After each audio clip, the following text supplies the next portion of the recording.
Yo tout le monde, ici Vidosama pour une nouvelle vidéo. Aujourd'hui on va parler de One Punch Man. C'est parti.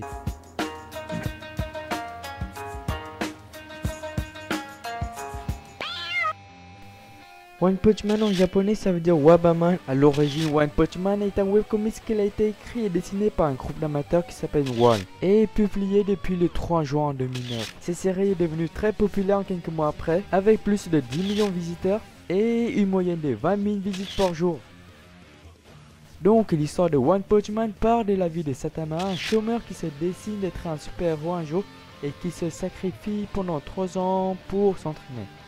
Entre parenthèses, pour l'instant, on ne sait pas quel type d'entraînement il s'agit, à part dans l'anime les mecs qui nous ont montré.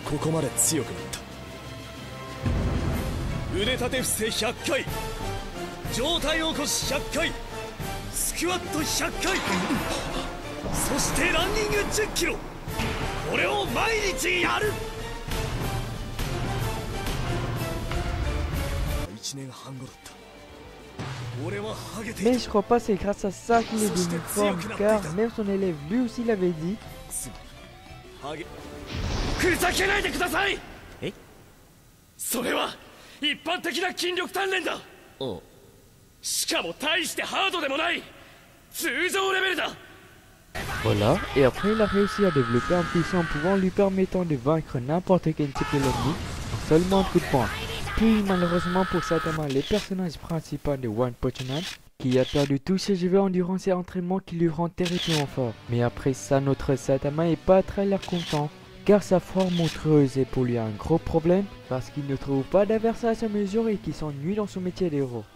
Ouais, c'est un peu compliqué ces résumés, mais en même temps il n'y a que 3 épisodes et je n'ai pas envie de vous spoiler l'histoire tout en entier, mais par contre ce manga commence à être pas mal connu en France. Je vais vous parler tout ça juste après, et maintenant je vais donner mon avis sur les mangas et les styles de dessin. Donc avec ce succès, le manga One Punch Man a réussi à attirer l'attention de Yusuke Tada, le personne qui l'a fait Hachi 21, comme vous savez, et qui se décide d'associer avec One pour repousser cette série webcomics en vrai manga seinen. En première vue, on peut dire que One Punch Man est déjà un manga papier et qui est déjà vachement bien animé en soi.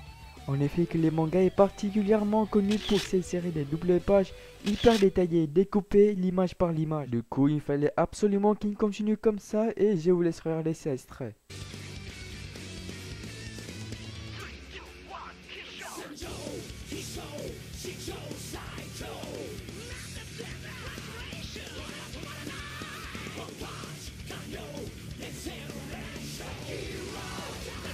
Tout d'abord, il y a Saitama qui est dénué de toute émotion et dessiné d'une manière assez simple. Et de l'autre côté, il y aura un décor ou une scène extrêmement bien réalisée qui nous montrera la gravité de la situation. Le rendu de deux mélanges de deux styles graphiques a pour effet de rendre une certaine page totalement What the fuck man? J'en viens donc aux personnages secondaires. Commençons par les méchants. L'auteur prend la peine à bien développer les méchants au lieu de deux personnages principaux. Et attention, là vous en avez pour tous les coups. Le monstre marin, le gorille, le ninja et le titan colossal. Non, pas lui, l'autre. Et en ce qui concerne les gentils, il y a l'assassin de Hunter, je veux dire les super-héros, qui sont références et classes, ces derniers ajoutent. Par exemple, comme pour les méchants, vous en avez, on peut dire un samouraï, un vieux maître Amsio, un robot, un groupe organisation de chauves, une personnage de Jojo Bizarre Aventure, et on peut dire plein d'autres, voilà.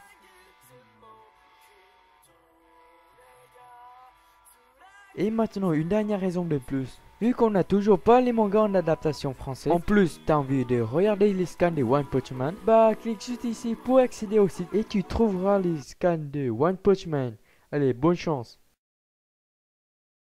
Voilà, c'est tout pour cette première vidéo, j'espère qu'elle vous aura plu. N'hésitez pas à mettre un pouce bleu ou de vous abonner à ma chaîne, ça me fait super plaisir. Et je vous dis à très bientôt pour une nouvelle vidéo. Jana!